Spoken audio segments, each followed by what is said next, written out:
right, good afternoon, everyone. Thank you all for joining us. I know the time of year it is, and the afternoon, it may be hard to get away in your settings and your schools. So I really appreciate you hopping on with us today.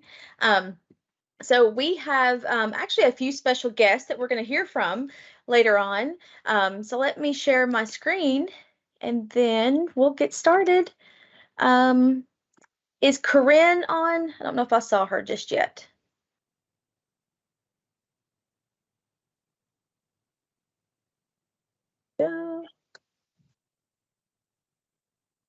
Okay. All right, I'm not seeing Corinne just yet. So if she joins us here in just a couple of minutes, we'll come back and we'll do our roll call. Since she is our chairperson, she gets that responsibility. So um, but like I said, thank you all for coming. I wanted to start out just with you all and see how things are going. Any celebrations or gratitude that you all are experiencing right now that you'd like to share with our group?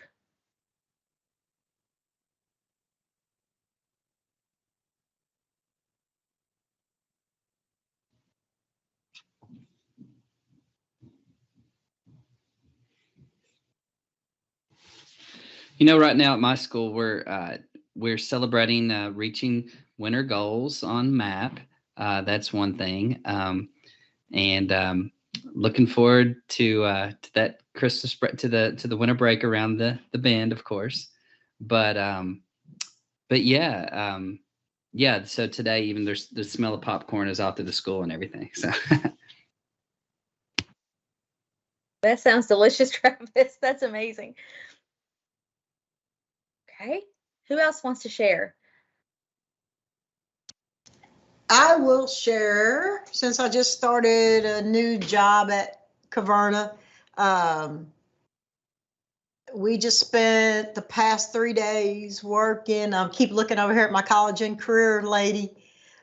She's been a great help. We just talked to all seniors and all 42 of them to make sure that they're going to get their credits and caps and gowns, college and career ready, ACT scores and everything. So got to meet the whole senior class, as small and mighty as they are. So it's been a good first month. Yeah.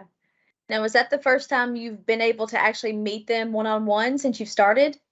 Yeah, I actually knew two.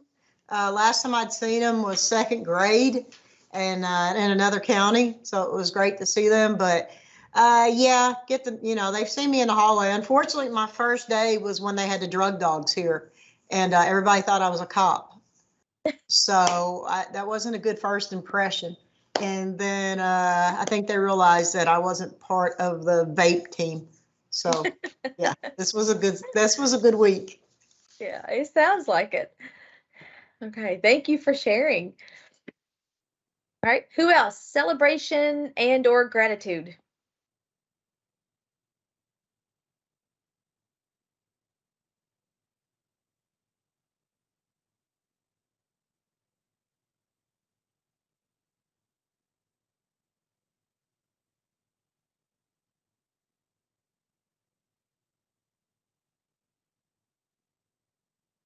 We're school counselors. We are great at wait time.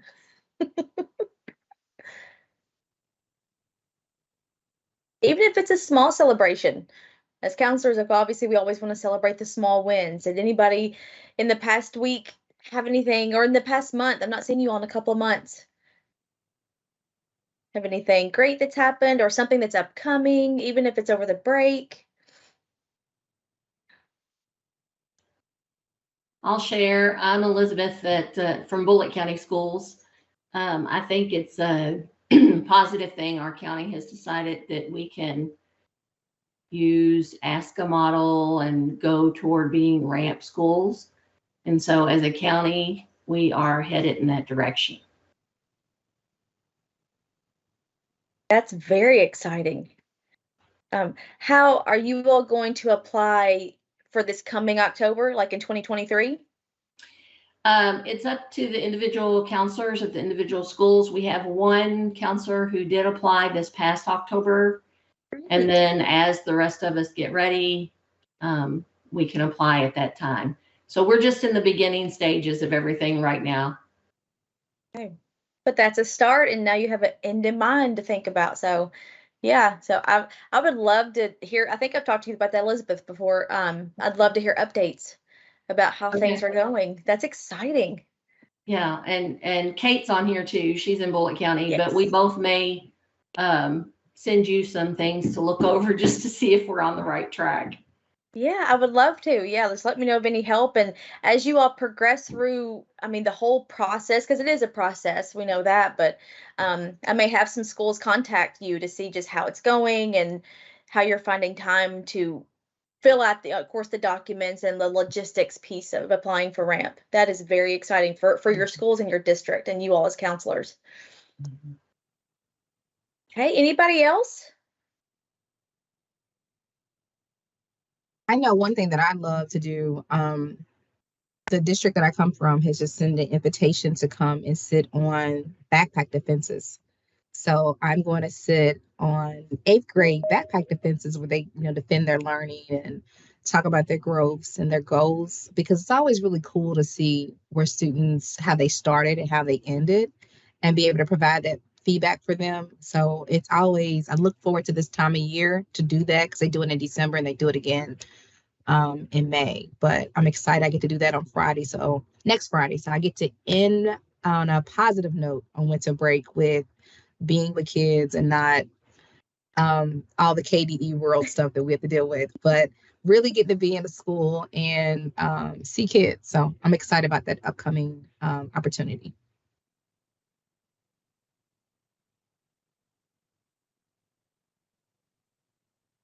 Okay, anybody else want to share before we move on?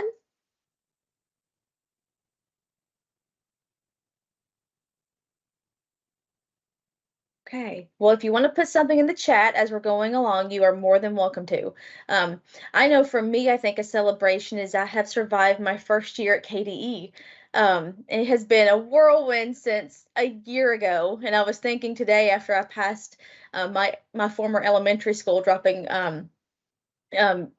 just it was kind of, I don't know, kind of hit me a little bit because that was a year ago that I had to leave my students, my staff, and it was our last week before break. So it's very bittersweet, but it has been amazing so far. So, but anyway, so it's been a year. Can't believe it. Okay, I think I saw Corinne join us. There she is. Corinne, do you mind to do our roll call and then we'll move on?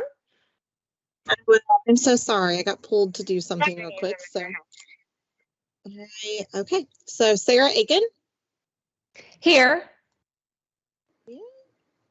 Elizabeth Barnett. I'm here. Thank you. Kat Barron. It's Kate Barron. I'm here. Kate, sorry about that. That's okay. Calvin Brooks. Tammy Cole. Here. Stralsy Collins. Camille DeStefano. I'm here. Dr. Dye. Dr. Fields. If I'm she here. could speak. Yes, thank I'm you. here. Beth Duvall Fleming.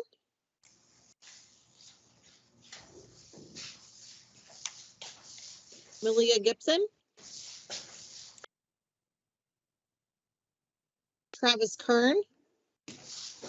Here. Thank you. Carla McCarty.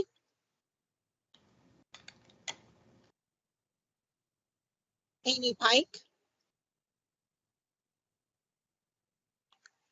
Stacy Russell. Amber Schmidt.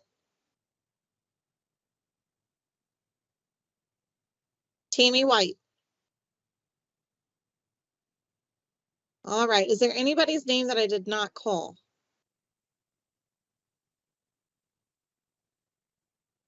All right. Thank you. All right, thank you very much. Okay, so our first couple of speakers, I know I think one of them join us. So I don't know, you may be the only one. But I wanted to make sure to share our student advisory council with you all. A couple of weeks ago, we usually get to jump in every month to do a mindful minute with them or just a talk with them. And Tony reached out and mentioned the students wanted to discuss school counselors. And of course, I was excited because I'm like, what teenagers want to discuss school counselors? That is so exciting. So I was very honored to get to join their meeting just to discuss our role as school counselors. They were very honest and forthcoming with what's going well as far as students and what they are experiencing. And then just some things that maybe, of course, we want to improve on and change. And we know as school counselors, our use of time and our role and how we serve kids is always at the forefront of what we are advocating for. So I just wanted to invite our students today to share with you so you could hear what they were discussing and open it up so you can ask questions, comments, since to me, they are our number one stakeholder to listen to because they will honestly tell us what is happening in our schools and how their services are being offered from their counselors. So which students do we have that have joined us? Thought I saw one join.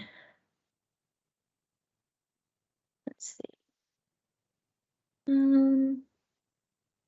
Where'd he go right there? Is it Shraman? I think I see you on here. Yeah, I'm here. Thank you. There you are. I don't think I see Tunvi. She's from Boone County. She goes to my daughter's high school, so I was excited. So maybe she'll join in a minute. Okay, so do you want to at least just kind of share, and of course you were there a couple of weeks ago. Do you want to share with our school counselors some things that you all discussed a couple of weeks ago? Sure. So what I got as the general consensus of the discussion we had was like our counselors are like really great and important part for our successes, but some issues with like especially in like my school is that there's not enough counselors to serve all the students. So many people voiced the concerns of kind of having more counselors needed because there was sometimes wait time, and like especially when there's some like pressing situation, it's so crucial to be able to reach a counselor in a timely manner. The general consensus, I guess, was kind of having more counselors to go around to so that all the students are served in a timely manner. In your school, how many counselors do you have right now? So I think we have around 4 counselors. And are you able to see your counselors? I guess, for example, do you, number one, know who your counselor is? So if you had an issue or something to discuss, you would know how to reach out to your counselor. Yeah.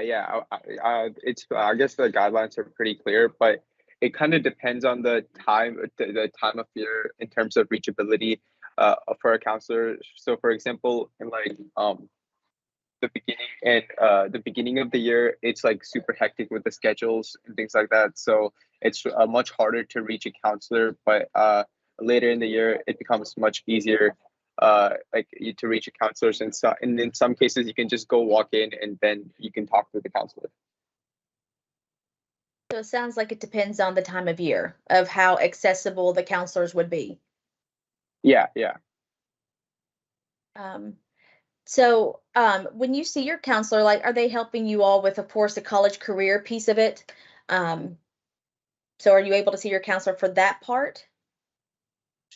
Sure. Yeah, we're actually able to see them both for college and career help and mental health related issues. And actually, one of the things that was mentioned in the KDE meeting was kind of actually separating these two counselors and having different counselors for who are just solely focused on mental health, because that's such an important issue. And it sometimes it gets diluted due to the fact that there's kind of so much that a counselor has to take care of, from mental health to college readiness.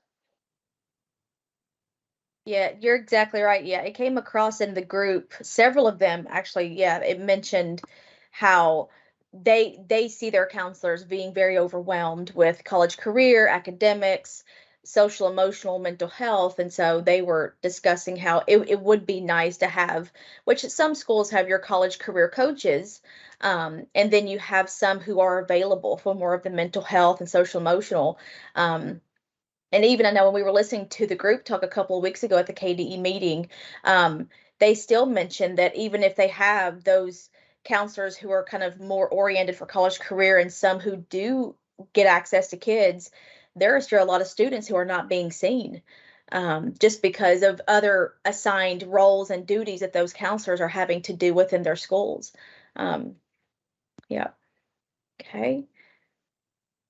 All right. So for our school counselors, do you all have questions or comments? Since we actually have a student with us today who can share their perspective.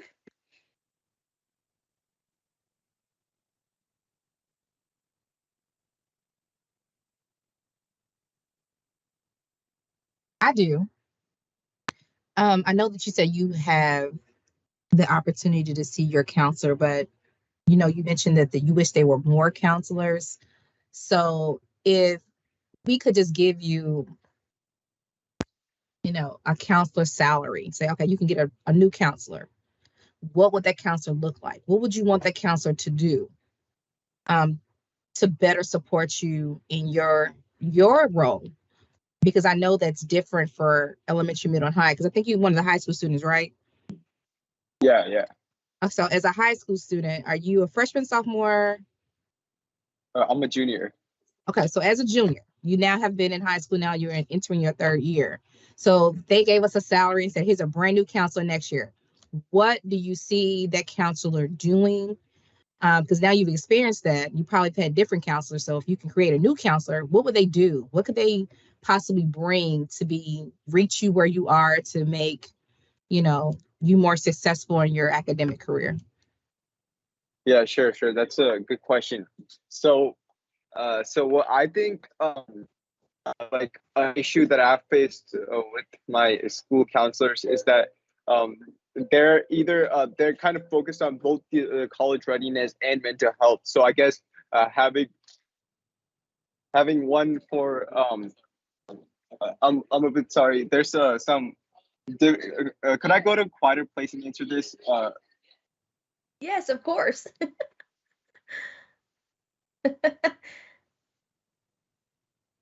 Students have to find a quiet place just like us as counselors. Goodness. And as he's finding a quieter place, I know we had some of the students, they did share their peers who are needing to see a counselor. A lot of them are using Google Forms, things like that, you know, because most of them are in high school. They did mention some of their peers are having to wait weeks to months before they're even seen. And of course, for those students, they were very concerned because they said, my friend needs to be seen and they can't. And then, and there were very few, but one or two did mention they had no clue who the counselor was, just because they're not able to even see them in a tier 1 setting. They're not, you know, out and about or in a classroom or, so they said, you know, we wish we knew who our counselor was because we know how important they are.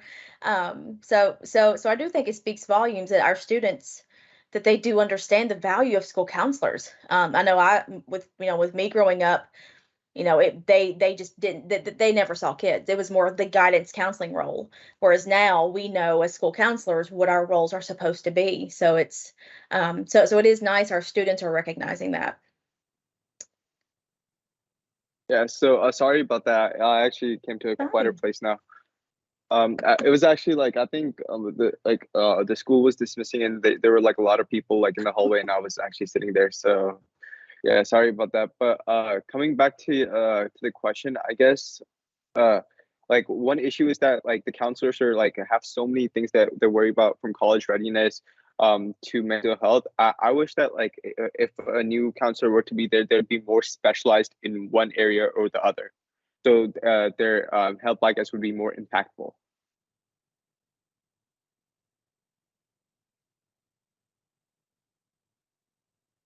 Which one's the bigger gap? Is it more college, or do you think it's more mental health? I think personally, that there's more like more of a gap in the mental health issue than the college issue, and this was also, I think, shared by many members in the KDE meeting too. So I think that's kind of where the gap lies. Thank you for sharing. Yep, thank you.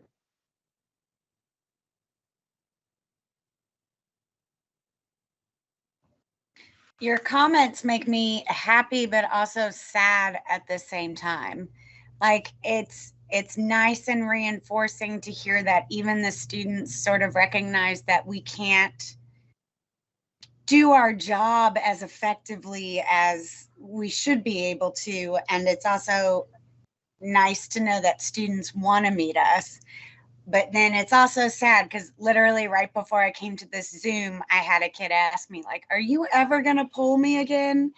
And it's hard to explain, like, I would love to do that more than anything else, but I have to do all this other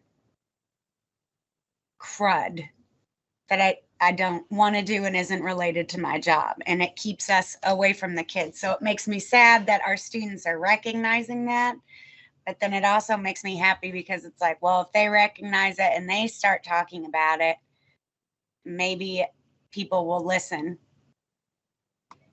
Sure. Yeah, I definitely. I think like the counselors were extremely hard to give us as much help as possible, and that's also what many of the KDE people, the KDE student members also mentioned, that they recognize the amount of work that these counselors have to do, and so it's not always possible to give give the most optimum and efficient kind of help that they need. But so this is recognized, and I think like I really do appreciate all the work my counselors have personally done, and so I definitely do understand the stress that can come with so much work and things like that.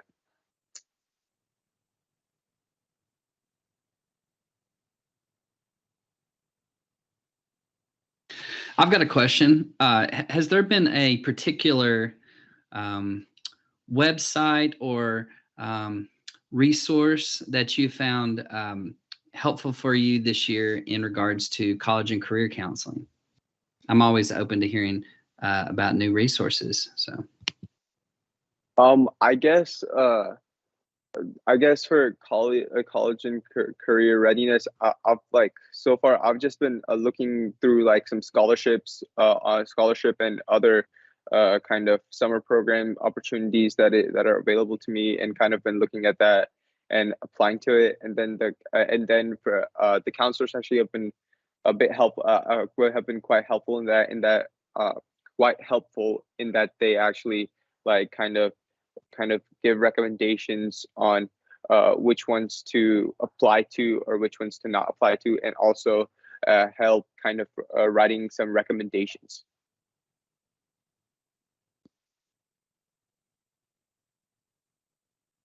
I have one more question, and I promise I won't ask you anything else. So you must have been a freshman if my math is correct, and I would tell you the only thing I do good math is my checkbook.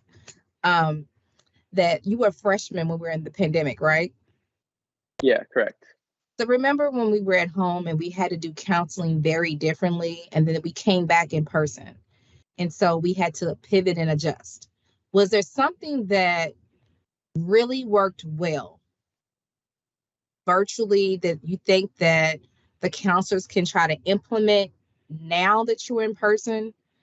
Because I know it's hard to sometimes have that face-to-face, but one thing we learned through the pandemic is that now everybody has these Chromebooks and technology. Was there something that really worked well that you wish that could be implemented now that we're in person from what you experienced in the pandemic? Well, definitely. I mean, me personally, I'm like like advocate for the use of more and more technology in school, and I think that this would be a great application of using things like technology, especially for kind of things which are kind of like not that big of a deal, and kind of are like you don't necessarily have to meet the counselor face to face. So for those things, I feel like having kind of a virtual meeting set up is much more accessible for both the counselors and the students, because it might be hard for the counselors and the students to find a time in which they can both meet in person, which is most optimal for them. So I think for that, definitely a virtual option for meeting with the counselor would like be better.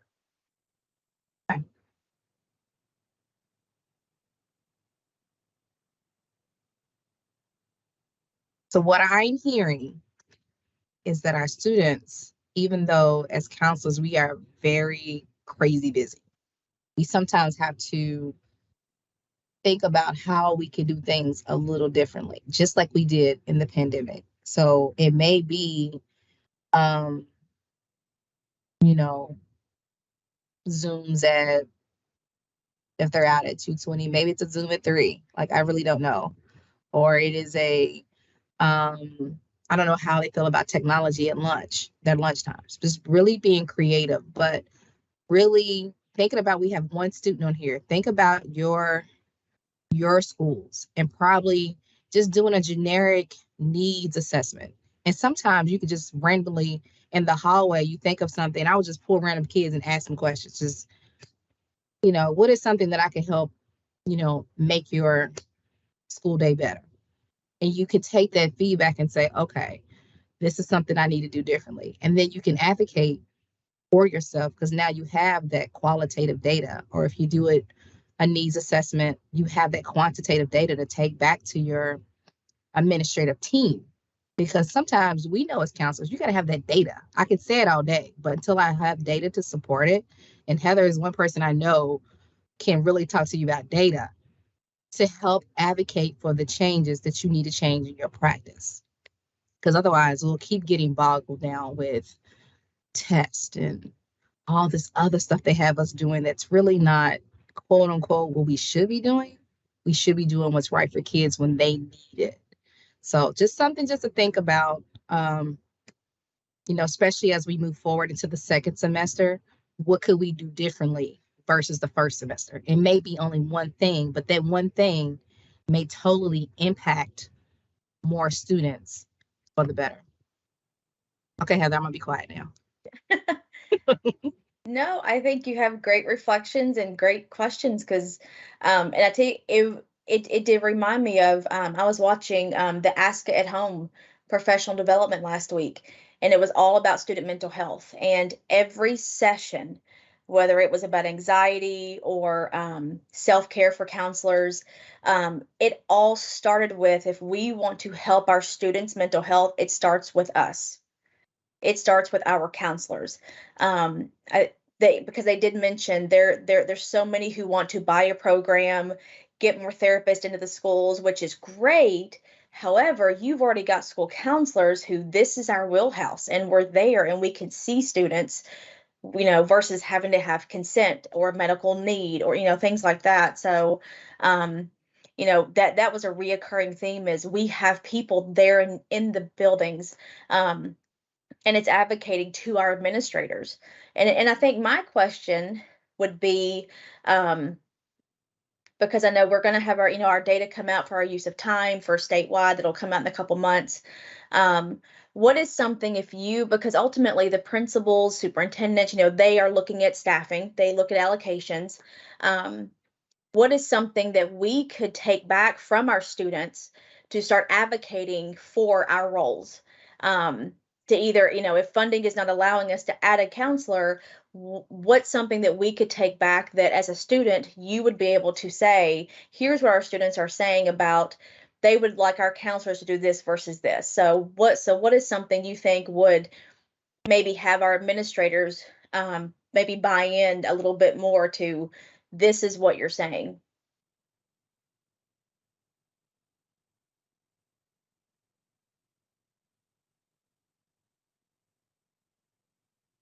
Did he leave? Oh, I think he jumped off. Let me look. Oh no, I think he jumped off. Okay, that's okay. He may jump back on. Um, but no, I really wanted you all to hear. I know it was just one, and I know it is recorded. Um, but their discussion about school counselors was very powerful. Just that they recognize what we do, and students get it. Students even see the role of a school counselor is supposed to be, we know college career and academic and mental health that we do have to be experts in everything, but it's like the students get it. So now how do we start convincing um, our administrators and superintendents who assign us what we're supposed to do? Oh, he's back. So um, there he is. Welcome back. All right. Yeah, if you don't mind, just answer one last question. What would be something that you think we could tell principals or superintendents to help advocate for what a school counselor is supposed to do? Could you repeat the question again? Yeah. No, because I know as school counselors, we are always advocating for exactly what you're talking about. We are advocating for shifting our assigned roles from scheduling, chairing ARC meetings to seeing more kids. What's something from a student perspective you think we would be able to take back to principals, administrators, superintendents who ultimately give us our assigned roles? I think, like as I mentioned, having more personalized roles for counselors, like specific some counselor should be specifically allocated for mental health needs for kids and students, and other counselors should be allocated for a kind of giving college help and guidance. So I think that's one thing that could definitely help. That could definitely help and be feasible, I guess. And I guess there's some other things is also the technology, the use of technology. That idea was also really good. So for some unimportant and pressing matters, which you do not need to see face to face with the counselor with, you don't really technically need to have that meeting in person, but you could also have it kind of. You could also have it. You could also have that meeting online. And so I guess those are the things that I can think of now. Okay. All right. Are there any other questions or comments from our group?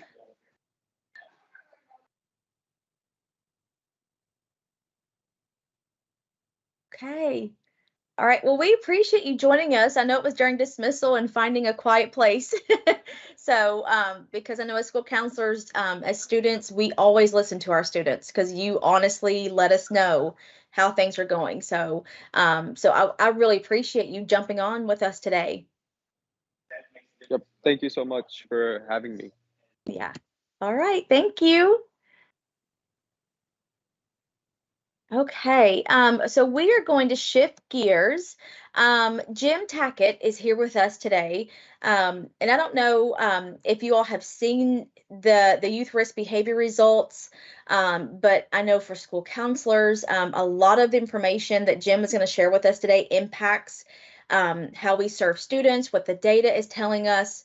And so he's going to share with us a lot of different data, some anecdotal things. And Jim, I know throughout your presentation, I know you had some very interesting discussions with students just this past week that were similar to what our KDE student council was talking about. So, so Jim, if you're ready, and I can go through the slides, just let me know when I need to click next.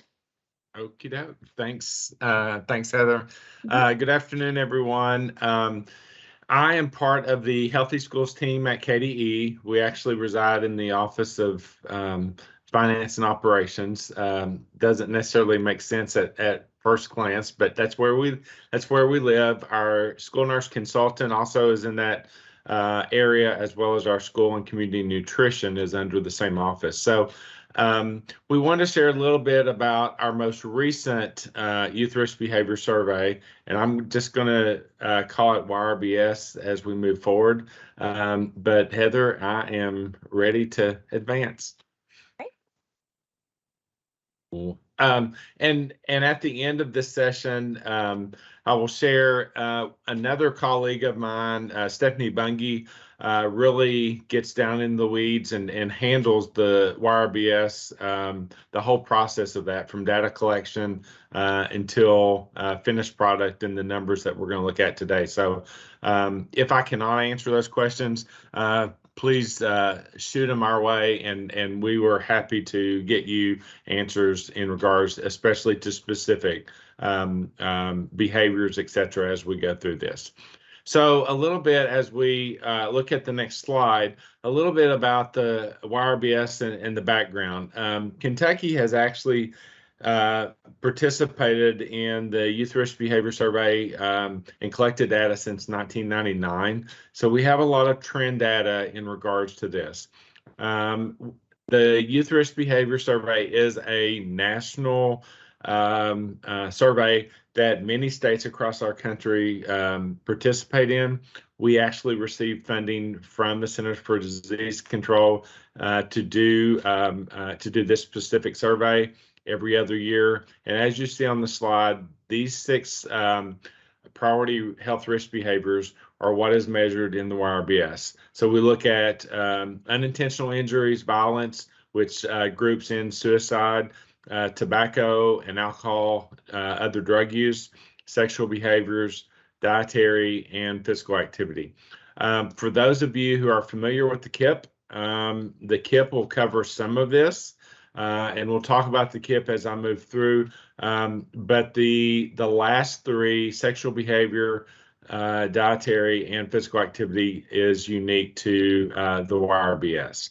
A few other things before we actually jump into the numbers and what our students are saying to us. We have a partnership with the Office of Family Resource Youth Service Centers, who actually are on the front line and in many cases administer this survey for us each time. So we could not get weighted data. We could not do what we do without the support of our FRISC, especially Youth Service Center folks. It is administered in the odd numbered years. So next month, we are beginning to start our next sampling of our students. So it's like many other things. When you finish with the process, it's time to start back again for the next cycle.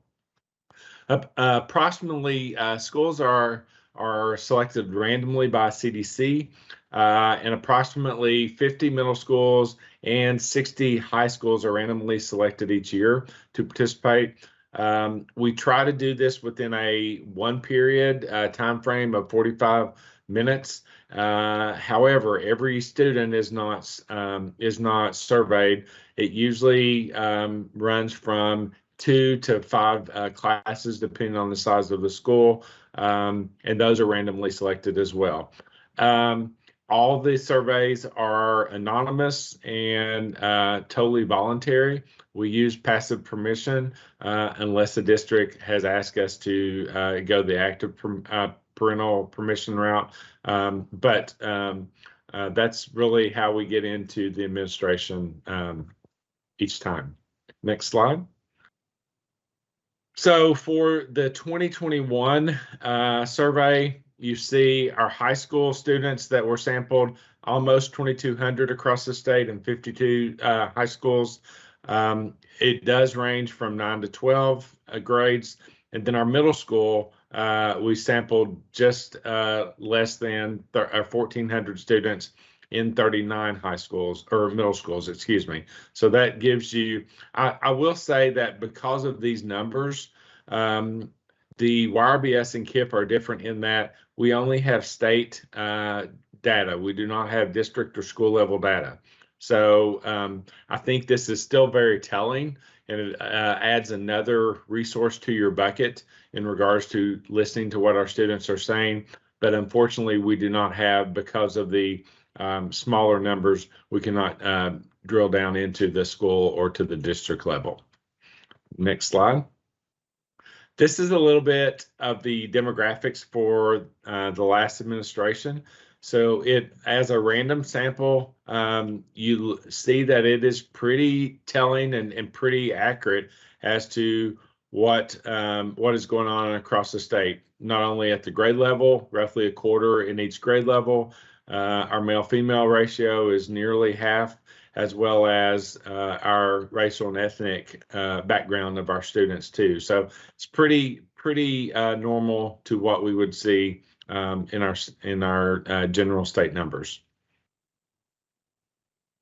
As with anything, when we're talking about data, we do want to mention a few limitations. As I talked about earlier, the sample size is small, so as such, we're only able to give state level data. But as I also mentioned, we have that data that goes back to 1999. So a lot of trend data we can pull and look at that, how that has changed over time, or if it's not changed over time. This survey is a self-reported survey. Confidence intervals and a lot of research has gone into developing the questions and the duration of the questions over the course of year after year. Anytime students select the same answer for every question or create a pattern on their bubble sheet, etc., those are pulled out. So we know that those would not be accurate. As I mentioned, typically we do this in the spring semester. However, in 21, we realized where we were during the spring. Most of us were not in school, or we were in and out of school. CDC will not allow us to administer the YRBS if students are not in school. They cannot be administered in home or outside of the school. So as a result, we have this, and as counselors, I think you all see this quite honestly, and sometimes our other populations and audiences who look at this data may not. As a result of doing a fall semester versus a spring semester, it really makes a difference in the impact of the data. Students are actually older when they took this specific survey, about 6 months. So the behaviors make a difference as students age and move through a particular grade level and on through their school career. And then finally, as we talk about with most things over the course of the last few years, we put that asterisk around COVID because of many of the issues around COVID. Students were not congregating as much together, and as a result, you're going to see some changes and probably differences in these behaviors. Some for the good, some maybe not for the good. But as Heather mentioned, some of this data we think will be anecdotal. It will be interesting to see if the 23 data goes back and reflects closer to the 19 data, or if we're seeing some results and changes as a result of COVID and 21. Next slide. Okay, so we're gonna see how well you all know your students. So we have a few questions in regards to this, and we'll start with the first one. If you want to put your answer in the chat as we go through these, and then we'll look at them and see where we are. So our first question: what percentage of high school students attempted suicide in the past year? So remember, this is 21 data. So what percentage do you think of our high school students attempted? See D, D, D.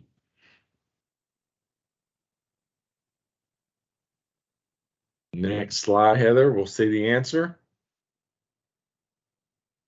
Bingo. Okay, exactly 9.5% of our high school students. And there really isn't a whole lot of difference if you look at our middle school survey in regards to this. They're very close. As you can see, many of our students in regards to this particular question, unfortunately, that number is not decreasing as we speak, based on the many demands and the many stressors that they have in their lives. Next slide. So with each question, and I would have to go back and look, I think we're in the 90s as far as number of questions for our high school YRBS. The middle school is a little smaller than that. But for each question, we are able to break down these questions by sex, by grade, by ethnicity, etc. So as you look at this and would like to know more about any of these particular behaviors, you're welcome to reach out to us, and we can drill down even further as to if you want to know about a specific grade or males, females, etc. Know that data, this is very rich, and we can get that for you. Next question, or next slide. So next question, what percentage of Kentucky high school students have ever used an electronic vapor product?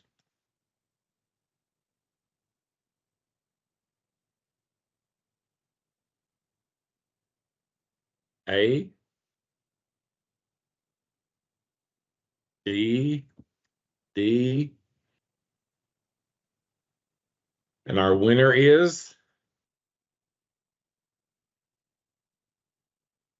B. 45% of our students, high school students, have ever used an electronic vapor product.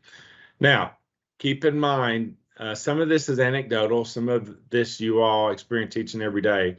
But fortunately, our cigarette smoking numbers have dropped over the course of the last few years when we look at our high school and middle school students. But the vapor products have continued to escalate. We are curious, and you look at it even dropped from 2019.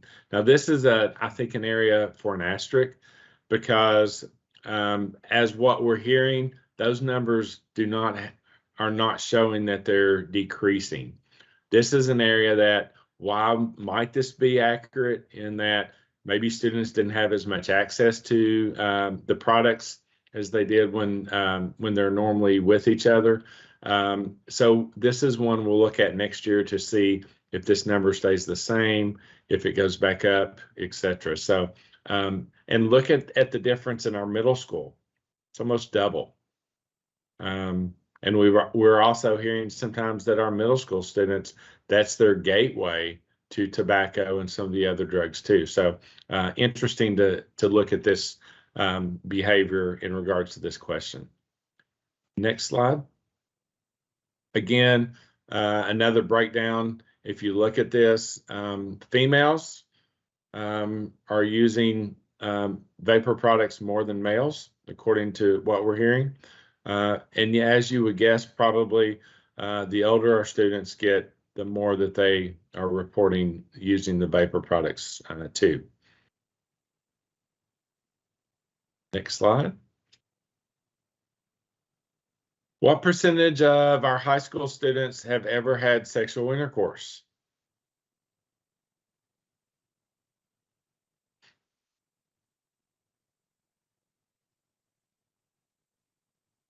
B, D. Any other guesses? B, C. C. So A. So we're a little all over the board on this one. Let's see what the answer is, Heather.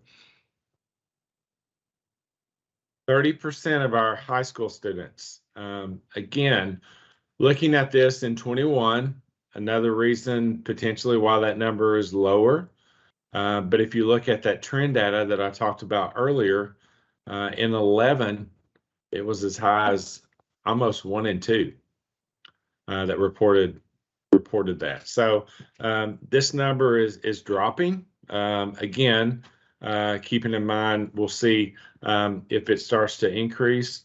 We also know that teen pregnancy during those time periods were a lot higher as well. So again, some other factors play into this when we're talking about education in general. Next question.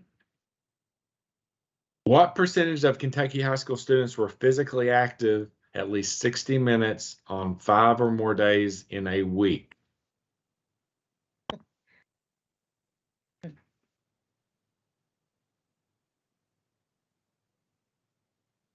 C, B, A. I think we're dancing on this one as well. And the answer is, Heather? 44.7%. Okay. Our middle school students are a bit, just a little bit higher. Look at, as we talked about some of these breakdowns of the actual data, look at the difference in our males and females, especially at the high school level. And I think probably many of you see that. Typically, females are less active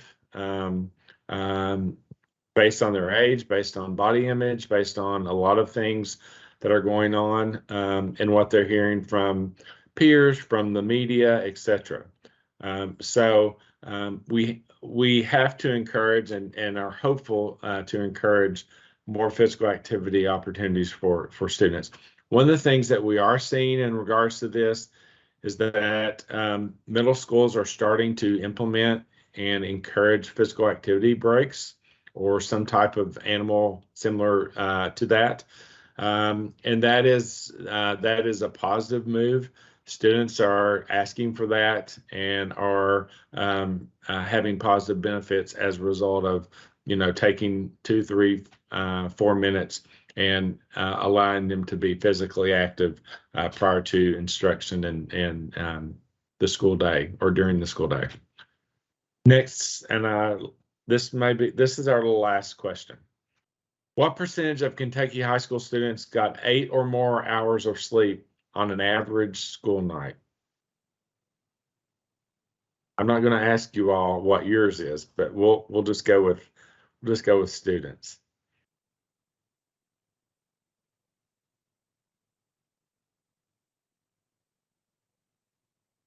And our answer is 20%. 1 in 5 of our kids are getting 8 or more hours of sleep. We look at our middle school, a pretty big discrepancy in that as well. So all of when you look at research and best practices, this one has implications in a lot of our work, not only in the classroom and extracurricular, mental health, etc. Because we know sleep plays a huge factor in our physical health and our mental health and our relationships, etc. So this is something that I think is under utilized, and we haven't given it a lot of attention in regards to getting our best, whether it's a policy, looking at typically high schools. Research says high schools starting later have more positive impact on our students, but that also is policy, and it relates to many other areas within school schedules, calendars, transportation, etc. Okay, Heather. So as I mentioned, these are a few other things that we pulled out from 2019 to 2021. And I'm not going to go through all of these, but I will note these were the significant differences and changes over the course of the surveys. And a few of those, bullied on school property that went down. Again, is that because students were not in school as much? Maybe, maybe not. Sexual dating violence continues to escalate. No surprise to you all, probably. Vapor product on school property went down. Again, I'm not sure if that's going to be accurate, if that will continue. We hope it does, but it may not. And then the whole eating breakfast piece for our high school. Next slide. One that I think has implications for us as educators is about a third of our students text or emailed while they were driving. Does that have direct impact with us? Maybe not, but as educators, it should concern us in regards to that. The second one on that list, while it's not within the school confines, about 1 in 5 of our students saw someone get physically attacked, beaten, stabbed, or shot in their neighborhood. So it's that trauma that they're carrying with them to school that impacts the day-to-day interactions, the learning as well. So I'm going to move on to that to our middle school. Heather? Yeah. Jim, I want to point out too. Sure. That the 39%, they felt sad or hopeless almost every day for 2 or more weeks in a row. That's a lot of kids. Yeah, sorry, that one really stuck out to me as well. Very important. Very important. These are our middle school results. You'll see those. Some of the questions are similar. As I noted, cigarette smoking continues to decline, at least according to the previous. But you look at the one right above that. Have ever made a plan on how they would kill themselves? Again, almost 1 in 5 of our students in middle school indicated that. And then the last one I want to highlight reported that some of their classroom teachers provide short physical activity breaks. As I mentioned, that number is increasing. And I think that's going to be interesting as our elementary and middle school kids transition to the next level, that they're going to be looking for that and potentially needing that to be able to be productive in the classroom. And then the last piece, as far as those trends, I want to highlight the last one especially. Students who reported there is at least one teacher or other adult in their school that they can talk to if they have a problem. While that's great, we still have a third of our kids that say they do not, or they cannot identify someone that they can go to, which is still very troubling, I think. Next, Heather. So not only do we, the data that I just shared with you in the high school survey, there are 2 questions that ask our students basically demographic information as to how they best describe themselves, sexual identity questions. So you'll see in the high school version that we looked at, we had 75% heterosexual, and then the breakdowns as you continue down the list: gay and lesbian, bisexual, questioning, etc. So we also have data in relation to these questions based on how students identified themselves. And in doing that, if we look at the next slide, you're going to see some major differences. And we did not put numbers to these. If you are interested in numbers, we are definitely willing to go back and pull those for you. But looking at the LGBTQ students and significantly statistically different results than their heterosexual counterparts. And so feeling sad and hopeless, experienced sexual dating or violence were greater, threatened or injured with a weapon on school property, didn't go to school, so they didn't even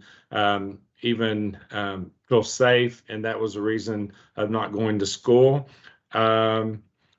Suicidal ideations and attempts, and do not have an adult in their life that they can trust or talk about serious problems. So again, we're happy to share this information with you as well.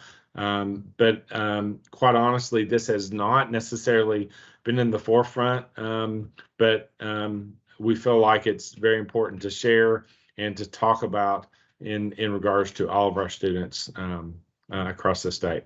I think that may be it, Heather. Again, just another breakdown chart that I showed you before, that we can get that for you in relation to LGBTQ students as well. And another one.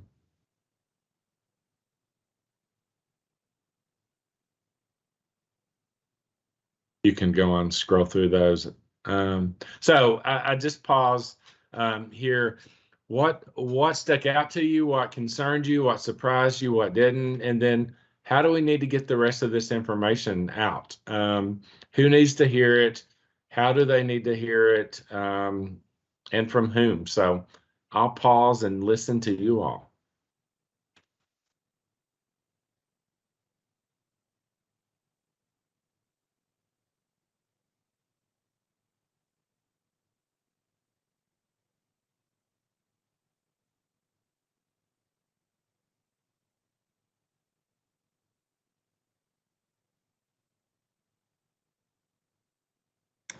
I'll speak up. I just kind of think that administrators or people that are higher up just are seeing, or in my experience, they're just not aware of what's going on. They're too busy about other things in the school district, test scores, whatever else is every day, and they don't realize how bad kids are and how bad kids need us.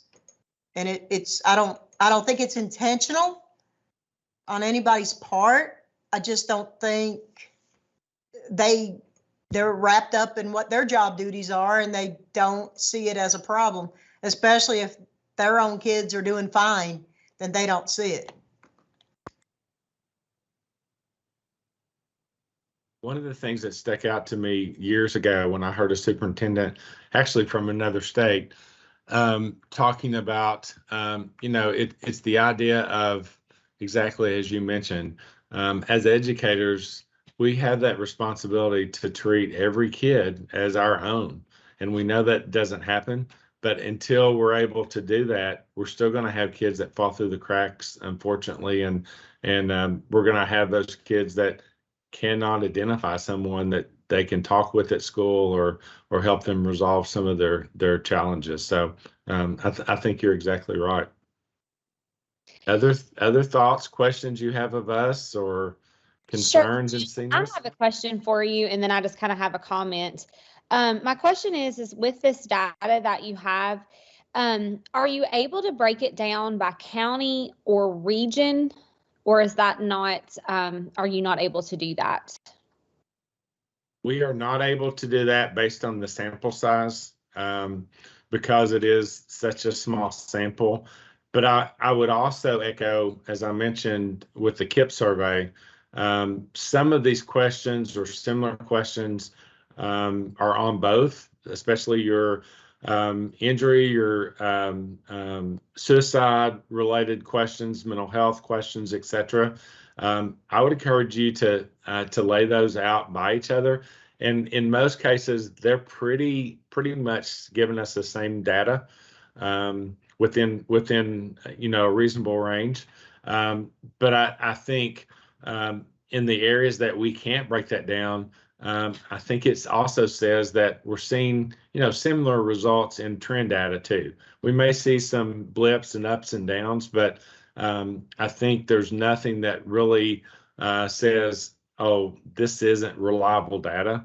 Our students aren't telling us the truth. So this is a snapshot. This is one tool for your toolbox in regards to being able to figure out where our kids are and potentially how we might be able to meet their needs.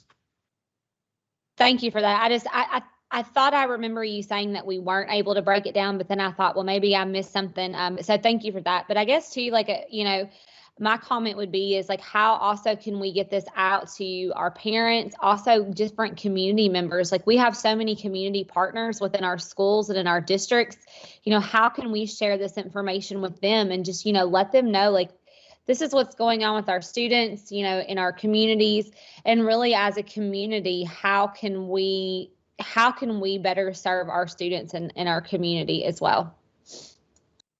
I will also say that we're working with our communications office right now to do for lack of a better description, a one page or a front and back for both the high school and the middle school data.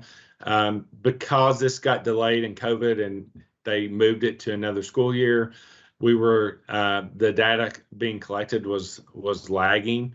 So you can go on our website. We have about a 14-page infographic that we developed for the 19 data. We didn't feel like, since we're starting to collect new data next month, that we needed to put as much time and energy in the 21. But we're happy to share those results. And if you all have ideas as to if you want us to tag team with you or a district in doing that, or if you want to do it yourself, we're happy to share these resources and slides, talk through that. And potentially, one thing I'd like to toss out to you all is, does this come better from adults, us, or does it better come from students who are sharing their own data and what their peers are telling? So if so, what type of marketing communication do we need to develop with students to be able to share their own data?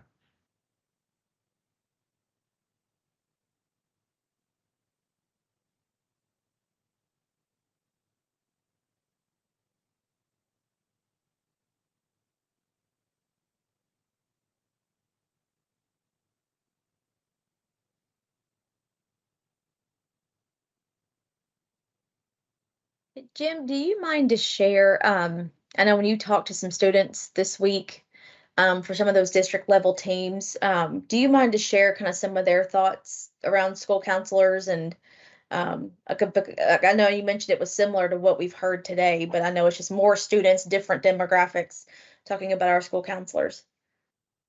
So we're currently in a collaborative right now with 4 other states through this school year, and it's really around student mental health and student. So we heard from a group of 6 students that have been selected in Kentucky, and they talked about really, what needs or what do you see as a need. And one of those areas that they spend a decent amount of time in was around their school counselors. And being able, similar to what you said, Heather, being able to have access to you all, when they need you, but also being able to have that initial relationship with their school counselor. So, I liken it sometimes to our medical community. It's hard to get in to see a doctor if you're not an established patient. They don't know much about you, and it's hard to go through all that initially when you have a major issue. So I think the same is similar for our students in counseling. Whether it's seeing you in the hall, whether it's seeing you in the classroom, whether it's whatever, just getting to know those students, I think is important for them. And then they feel comfortable opening up and sharing. So that was something that they shared. This came from our Kentucky students, not students from other states. Another thing that they mentioned was that of trying to mimic what we do in the real world, in regards to, is there a place in scheduling where, we might have an hour every 2 weeks or not on a daily basis, but that we can go and talk with our teachers if we're struggling in classes or if we have an issue. And I sort of simplified that to mean old study hall, but it's more than that, where they can catch up, they can have a chance to breathe and reduce those stressors in their day. Just for a short period of time, be able to socialize a little bit with their peers, and then get back to work. We typically have an opportunity to take 5 minutes out of our day. Sometimes if life is getting crazy or we need a break, and sometimes we don't do that in our school setting. We continue to ask them to trudge through and push through. And I know that looks different in a lot of places, but that was some feedback that those students did share with us.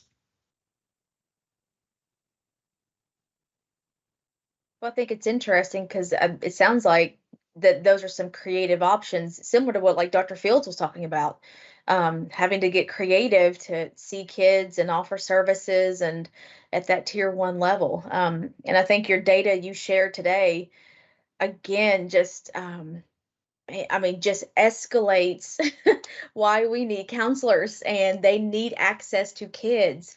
You know, if we are scheduling or in meetings and doing those activities we are not recommended to do, this is what's happening. You know, our students are struggling and nobody's there to talk to them or to reach out to them, and they don't know who to reach out to. So I think obviously the theme for today is a lot of student-centered opinions and thoughts, and just to help with our advocacy when we do get, you know, talk to our administrators about our needs and our, you know, and what we're supposed to be doing. So, okay. Any questions or comments for Jim and in any of the data that he shared today?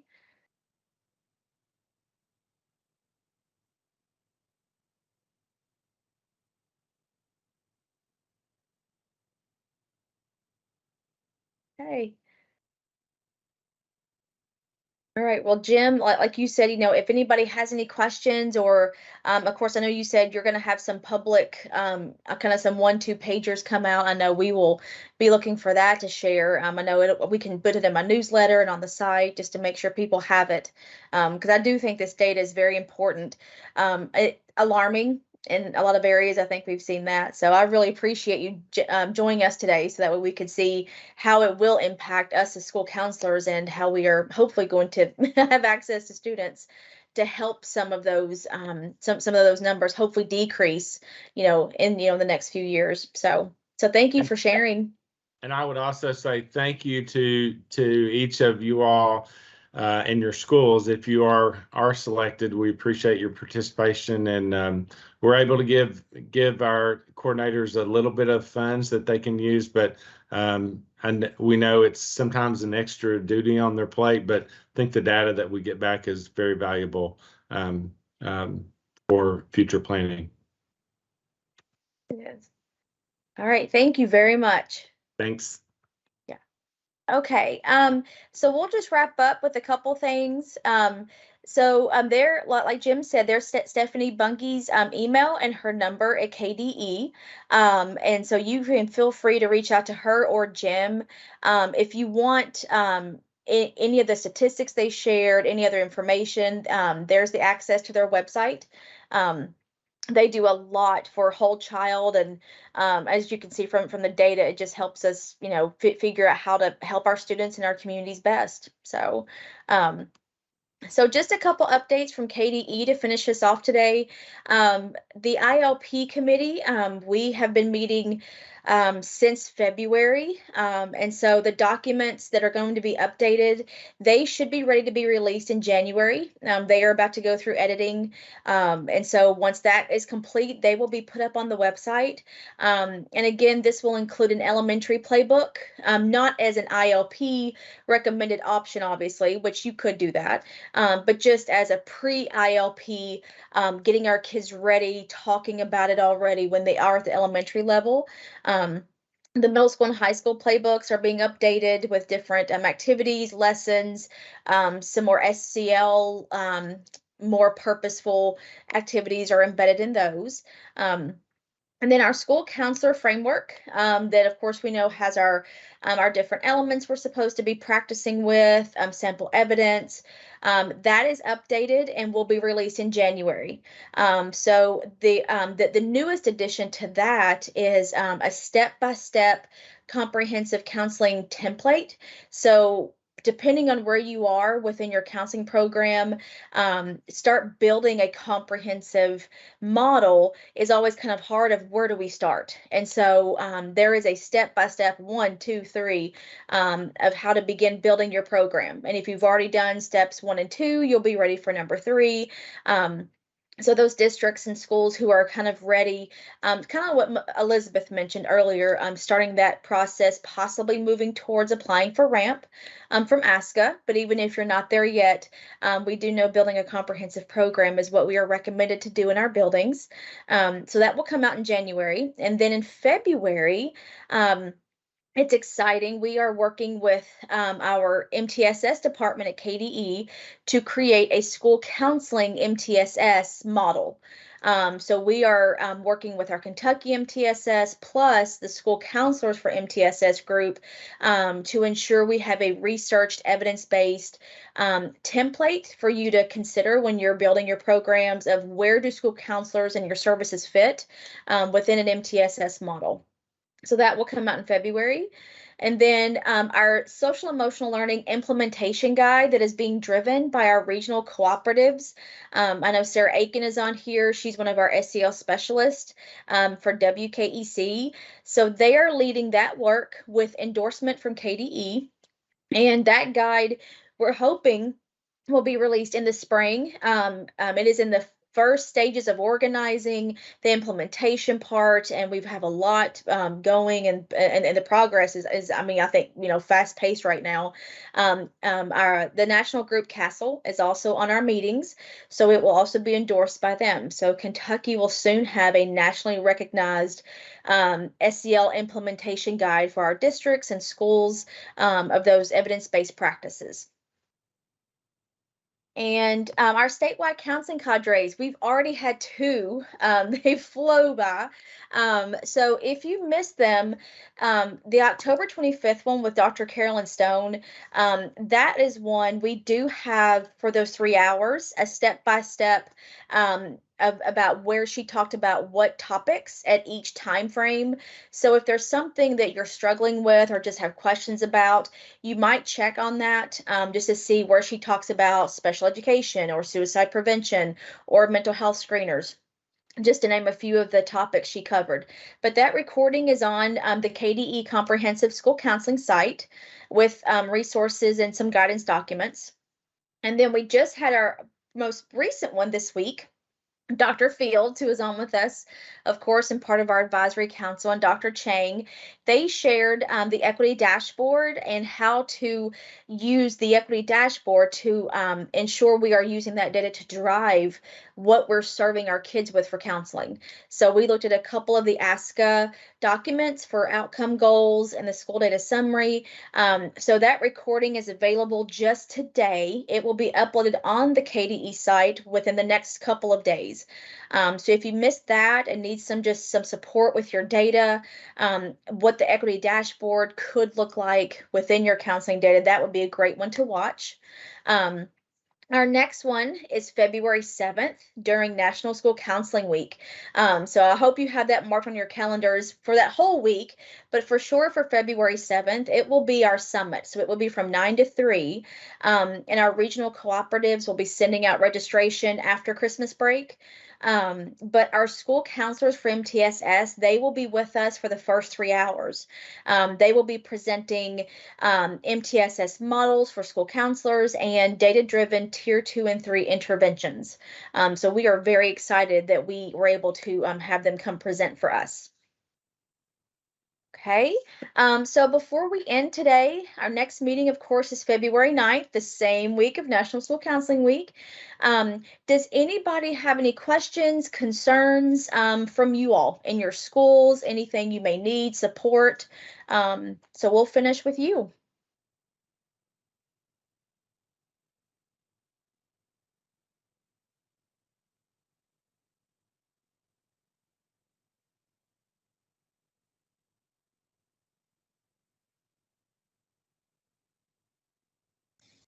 I had just asked in the comments, Heather, but if KDE could send that information to our superintendents about this statewide, it would be helpful to have that, because like I can clear my schedule, but then if something happens in the district or a meeting gets scheduled, that takes precedence, as versus if it's comes from higher up of, hey, reserve this time for school counselors.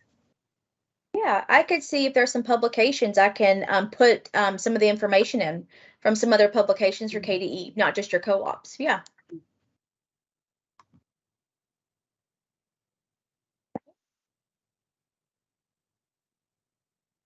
Anyone else? Questions, comments?